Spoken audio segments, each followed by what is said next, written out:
Welcome back to our channel kung saan tinatalakay natin ang pinakamainit at pinakamahalagang development sa AFP modernization. Sa episode na ito, pagsasamahin natin ang dalawang magkaibang balita pero iisang malaking tanong ang binubuksan. Handa ba talaga ang Pilipinas na ipaglaban ang sarili nito sa salita at sa gawa? Unang topic natin.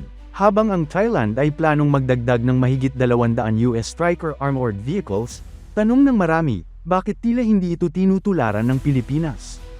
At pangalawa, mas kontrobersyal. Isang pahayag mula kay Senator Rodante Marcoleta na nagsasabing tila ipamigay na lang ang Pag-asa Island at ang Kalayaan Island Group, isang pahayag na umani ng matinding batikos mula sa mga eksperto at dating opisyal. Pag-usapan natin ito ng malinaw, diretso, at walang paligoy-ligoy. Pero bago tayo magpatuloy, tandaan natin na ang matatag na Pilipinas ay hindi lang nabubuo sa lakas militar, kundi sa maayos na pamahalaan, paglaban sa korupsyon, pagtanggi sa political fanaticism, at pagsugpo sa fake news. Mahalaga yan para sa tunay na seguridad at katatagan ng bansa. Unahin muna natin ang Thailand. Ayon sa ulat, plano ng Thailand na kumuha ng mahigit 200 US Stryker wheeled armored vehicles sa ilalim ng Excess Defense Articles o EDA program, sa pamamagitan ng Foreign Military Sales o FMS, target sa fiscal year 2027. Hindi ito basta haka-haka lang. May nakatakda ng Joint Visual Inspection o JVI mission ang Thailand mula February 14 hanggang March 1, 2026, kung saan isang Thai inspection team ang pupunta mismo sa Washington State sa Estados Unidos. Ang target nilang inspeksyonin ang mga Stryker vehicles na kasalukuyang nasa inventory ng 81st Stryker Brigade Combat Team ng US Army. Sa JVI, hindi lang tinitingnan kung gumagana pa ang mga sasakyan.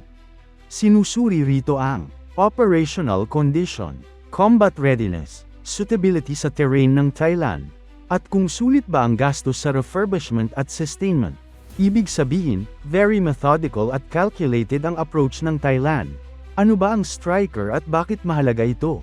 Ang Stryker ay isang 8x8 wheeled armored vehicle na kilala sa mabilis na deployment, mataas na mobility, modular design, at kakayahang magdala ng infantry sa combat zones ng may proteksyon.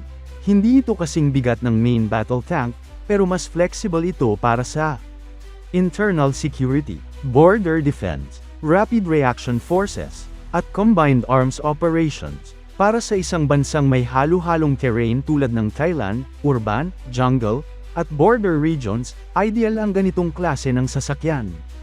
At tandaan natin, ang Thailand ay hindi naman aktibong nasa digmaan, pero patuloy pa rin silang nag-i-invest sa credible land force capability. Tanong ng marami, bakit hindi ginagawa ng Pilipinas?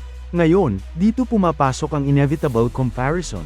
Kung Thailand kayang magplan ng acquisition ng mahigit 200 armored vehicles, bakit ang Pilipinas, na may active territorial disputes, may internal security challenges, at may strategic location sa Indo-Pacific, ay tila walang katumbas na programa sa ganitong scale?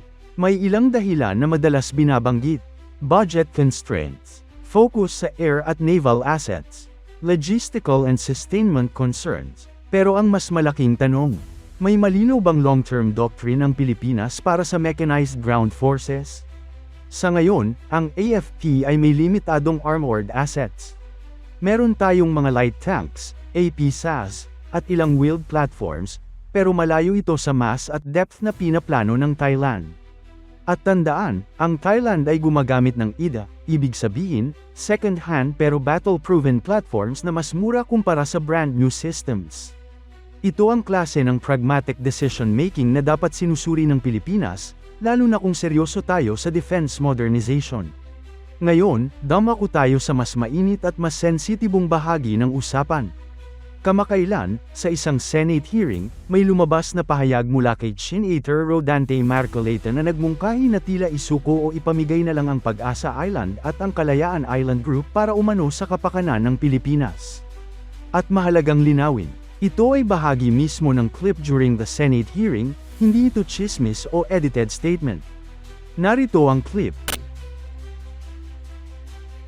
We swear to the Constitution that we will defend the Constitution, all the laws and orders and regulations.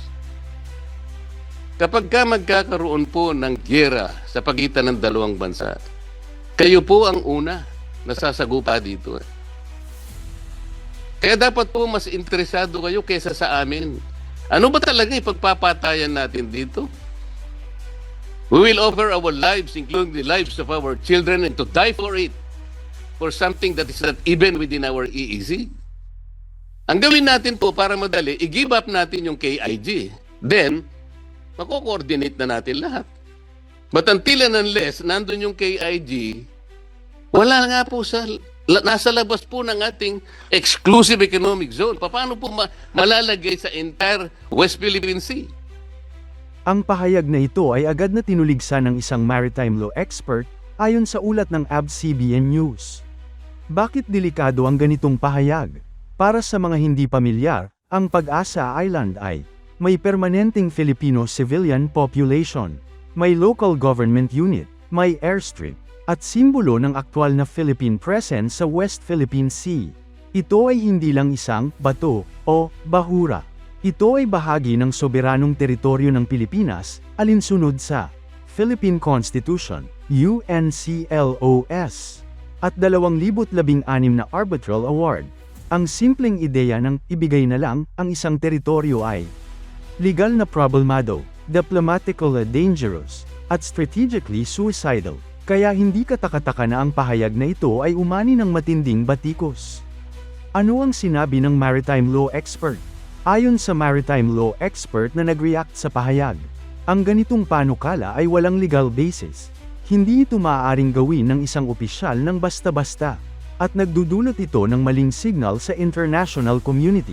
Sa madaling salita, kapag ang mismong mga lider ng bansa ang nagsasabing handa silang magbitiw sa teritoryo, pinahihina nito ang posisyon ng Pilipinas, hindi lang laban sa China, kundi pati sa mga kaalyado. Ngayon, balikan natin ang Thailand. Habang ang Thailand ay tahimik, strategic, at consistent sa pagpapalakas ng defense capability, ang Pilipinas naman ay may mga opisyal na tila minamaliit ang halaga ng teritoryo, kulang sa malinaw na ground force modernization roadmap, at madalas reactive kaysa proactive. Dito lumalabas ang malaking irony. Ang Thailand, sa kabila ng umiiral na border tensions nito sa Cambodia, ay tuloy-tuloy at agresibo sa pagpapalakas ng kanilang ground forces. Samantalang ang bansang may aktibong banta sa soberanya ay may mga lider na handang magmungkahi ng pagsuko. Ang dalawang balitang ito ay hindi hiwalay. Pareho itong tungkol sa mindset. Defense is not just about baril, tangke, eroplano. Ito ay tungkol sa political will, strategic clarity, at national resolve. Kahit gaano karaming armas ang bilhin mo, kung ang narrative sa loob ng bansa ay huwag na lang ipaglaban, masyadong mahal, wala namang mangyayari, then talo ka na bago pa magsimula ang laban. Sa huli, ang tanong ay hindi lang, bakit may 200 strikers ang Thailand? Ang mas mahalagang tanong, ano ba talaga ang gusto ng Pilipinas para sa sarili nito? Isang bansang handang mag-invest sa depensa, handang ipaglaban ang teritoryo, at handang panindigan ang soberanya, o isang bansang umaasa lang sa salita, natatakot sa pressure, at handang isuko ang kinabukasan kapalit ng panandaliang katahimikan. Ito ang usaping dapat nating pag-isipan bilang mga Pilipino.